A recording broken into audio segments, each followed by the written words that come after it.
हमारी माँ बहनों को कंप्यूटर ट्रेनिंग, फैशन डिज़ाइनिंग और बहुत सारी सिलाई बुनाई का काम, उनमें जो स्किल है उसको डेवलप करने के लिए, उनमें जो सलाहियत है उसको उभारने के लिए बहुत अच्छा काम हो रहा है। तो उसी प्रोग्राम में मैं आया हूँ और उनको मिलकर मुबारकबाद दे के निकल रहा हूँ। इत्तला मिली के हाल के सिलसिले में भी आपकी जानिब से एक अच्छा खासा इक़दाम हुआ है, क्या है तफसीलात उसकी? बैतुल माल बहुत पुराना इदारा है और इस इदारे का जो कंडीशन था वो उतना अच्छा नहीं था। एक हॉल जो बंद बहुत पहले थोड़ा सा बनाकर उसको छोड़ दिया गया था, ये सब काम था। तो हमने उसका काम आज मुकम्मिल करवाया है और इसका मेंटेनेंस के लिए भी कुछ हमने डेवलपमेंट फंड इस पर खर्च किया है। एमएलए फंड से? जी बिल्कुल, एमएलए फंड से। और ये हमारी ज़िम्मेदारी है कि हमारा इदारा है जो इस माशरे में कौम की खिदमत हो रही है यहाँ से, तो इसके ज़िम्मेदारी उठाना हमारा फ़र्ज़ है, वो हमने काम किया। जहाँ बैतुल माल की तामीरी इक़दाम हैं, जो स्टेप्स लिए जा रहे हैं, यकीनन लायक है तहसीन। उसके साथ साथ कुछ शिकायतें हैं कि इलेक्शन की ताख़ीर हो रही है, इंतखाबात के सिलसिले में कोई रुकावटें पैदा हो रही हैं, क्या कहना सर इस सिलसिले में? वो वक्फ बोर्ड को उसका हल निकालना है, उसमें मैं कुछ नहीं कह सकता हूँ। वक्फ बोर्ड जो भी कानून न, मैं अमूमन मेरा ऐसा है कि मैं कोई इदारे के किसी भी इलेक्शन में किसी भी काम में मुदाखलत नहीं करता हूँ। मेरे से अगर कोई खिदमत चाहते हैं, मेरे से कोई डेवलपमेंट चाहते हैं तो मैं उसका काम करता हूँ। जो लोग आकर मुझे अप्रोच करते हैं मैं वहाँ जाकर तरक्की का काम करता हूँ। मेरा काम डेवलपमेंट करना है, वक्फ बोर्ड का काम इलेक्शन करवाना है। अगर कानून ये कहता है कि इलेक्शन होना चाहिए तो होना चाहिए। डिलिमिटेशन में 7 वार्ड से 6 वार्ड होगा शिवाजीनगर। देखिए, डिलिमिटेशन में पूरे बेंगलोर में बीजेपी ने सियासी तौर पर डिलिमिटेशन करके, जहाँ पे अपोजिशन पार्टीज़ का ज़्यादा सपोर्ट है वहाँ पे वार्ड कम किया है, गलत तरीके से इसको वार्डों को काटा गया है। और जहाँ पे बीजेपी का सपोर्ट ज़्यादा है वहाँ पे वार्डों को ज़्यादा करवाया गया है। और ये जो काम हुआ है ये बीजेपी के ऑफिस के अंदर बैठकर डिलिमिटेशन हुआ है, ना कि हुकूमत की तरफ से हुआ है।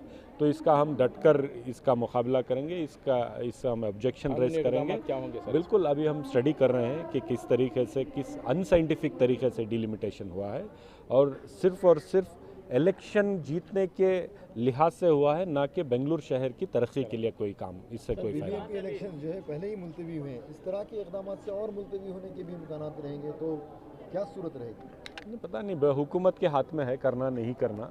लेकिन जिस तरीके से डिलिमिटेशन हुआ है इसमें समाज के हर हिस्से को नुमाइंदगी मिलना मुश्किल है, तो इसकी लड़ाई ज़रूर लड़ी जाए। सर, क्या भी जो डिलिमिटेशन हुआ है इसी पर इलेक्शन होने चाहिए या इसमें भी कुछ तब्दीली?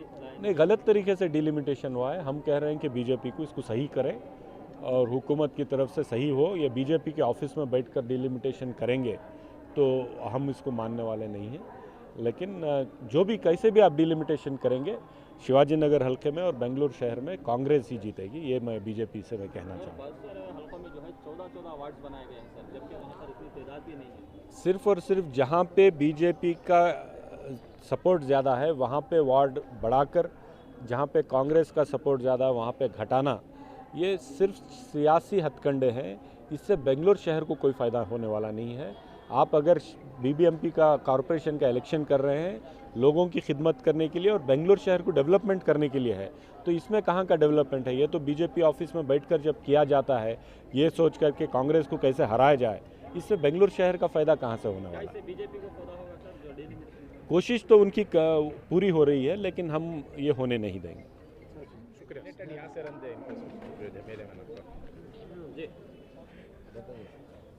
ये सब, चूँकि आपके वार्ड में आज मतलब इधर आपके हल्के में इस तरह के काम हुआ। शिवाजी नगर हल्के के अंदर एक बैतुल महल बोलकर एक बहुत पुराना इदारा है। ये इदारे को हमारे रिजवान अरशद साहब जो हमारे यहाँ के लोकल एमएलए हैं, उनके फंड से एक 15 लाख रुपए सैंक्शन कराकर नया एक हॉल, एक ओपनिंग सेरेमनी थी आज, ये ओपनिंग सेरेमनी के लिए आए हैं। और इसके साथ साथ ये जो हमारी माँ बहन है टेलरिंग क्लास और कंप्यूटर क्लास ये जो सीखती है, इनको एक इनाम वगैरह कुछ देने के लिए से आए। औकाफ़ी इमला को बहुत जगह यहाँ नाजायज़ कब्जा जाते हैं, तो उनका अगर इस तरह का सही इस्तेमाल हो तो क्या फ़वाइद, क्या फ़ायदे हो सकते हैं, क्या पैगाम रहेगा आपका? जहाँ जहाँ भी हम लोगों के इदारे हैं, मैं दुआ करूँगा हर इदारा ऐसा ही कायम रहे और गरीब की ज़रूरतमंद की ज़रूरत पूरी होते रहे। ऐसा जो कुछ नाजायज़ कब्जा जाते हैं नहीं उन जगहों ऐसा पर ऐसे सेंटर्स का ये क्या पैगाम ये रहेगा? माल लाकर ये वो जो वक्फ बोर्ड का जो माल है, ये जो इदारे हैं, ये गैर गरीब के लिए, जो ये बेवा या यतीम बच्चों के लिए है, सही करें। जो इसमें जो इंचार्ज लेते हैं उनका हक उनको सही पहुंचाए, बस। यूसुफ साहब और दूसरों ने जो है इस इदारे में तुम्हें जाना बहुत ज़रूरी है, क्योंकि इस इदारा आज तक इम्प्रूव नहीं हुआ। तो अल्हम्दुलिल्लाह इनके तरफ से जो है मैं यहाँ आया, जैसा इन्होंने उम्मीद रखी थी वो उम्मीद पर मैंने काम किया है। अभी भी बहुत काम बाकी है। अल्हम्दुलिल्लाह आज मुझे 6 साल हो रहे हैं इदारे से, वाबस्ता है 6 साल इदारे से। और मैं आने के बाद बच्चों को कंप्यूटर इंस्टीट्यूट बनाए, टेलरिंग इंस्टीट्यूट बनाए, और अभी जो मेहमान आए हुए हैं वो बैंक्वेट हॉल का जो है इनाग्रेशन के लिए आए थे और सर्टिफिकेट डिस्ट्रीब्यूशन के लिए भी आए थे।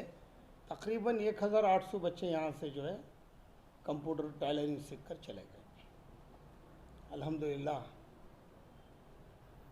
मुस्तकबिल के क्या मंसूबे हैं, फ्यूचर प्लान्स क्या हैं? इंशाल्लाह अगर मुस्तकबिल में अगर हम यहाँ हैं तो बहुत कुछ है। अगर आने वाली नई कमेटी भी कर सकती है। प्लानिंग क्या है कमेटी के लिए? आपके पास क्या प्लानिंग है? मुस्तकबिल के कुछ खाके होंगे, मंसूबे होंगे, चाहे कोई भी कमेटी रहे उसे फॉलो कर सकती है। जी, मैं अभी उबैदुल्लाह शरीफ साहब से जो है टेरेस पे ले जाके बता रहा था कि यहाँ एक ऑडिट रूम बड़ा बनाने का है, और उसे जो है बहुत आउट ऑफ द सिटी है ना, शिवाजी नगर में ऑडिट रूम बड़ा आ गया तो बहुत लोगों के लिए सहूलत हो जाती है, प्रोग्रामों के लिए वगैरह वगैरह। अभी भी जो नया हॉल बना है उसमें भी जो है प्रेस कॉन्फ्रेंस, मल्टीपर्पज़ है वो, प्रेस कॉन्फ्रेंस हो सकते हैं, उसमें छोटे फंक्शन हो सकते हैं, मुशायरे हो सकते हैं, उर्दू के प्रोग्राम्स हो सकते हैं, उर्दू की तरक्की हो सकती है इंशाल्लाह। ये बताया ये जा रहा है कि मैनेजिंग कमेटी के सिलसिले में जैसा वक्फ बोर्ड का इन्वॉल्वमेंट था, कुछ वक्त के मसाइल हैं, कुछ रकम का घपला हुआ है, इस तरह की भी बातें सामने आ रही हैं। वक्त के अफसरान इसमें शामिल हैं। देखिए, जहाँ इम्प्रूव होता वहाँ पर घपलों की जो है बौछार लग जाती है। हमारे में अनपढ़ी की वजह से ये सारे बातें उठते हैं। पढ़ा लिखा होता तो वो एक RTI डालता वहाँ पर, क्या हो रहा है वहाँ पर, कितना ऑडिट है, कितना पैसा बाकी है, पैसा कहाँ जा रहा है, कहाँ जा रहा है, कहाँ से आ रहा है लाखों रुपए इधर। यहाँ गरीबों की शादियाँ होते हैं, हम जो आने वाले फंड में जो है मेडिकल बीमारों को दिया करते हैं, इंस्टीट्यूट चला रहे हैं, टेलरिंग इंस्टीट्यूट चला रहे हैं, दूसरे जो भी गरीबों के मसले आते हैं वो हल कर रहे हैं। अब ये इदारे के अलावा वक्फ का डायरेक्ट मैनेजमेंट तकरीबन कई रुपयों का घपला हुआ है, सिर्फ अब 18,000 बाकी हैं, कुछ अमाउंट बाकी रह गया है बैंक अकाउंट के हवाले से, क्या हकीकत है इसकी? नहीं, वो मुझे नहीं मालूम, वो वक्फ बोर्ड में आप पूछ लेना चाहिए। RTI डाल लीजिए आप भी कि क्या बाकी है क्या नहीं है।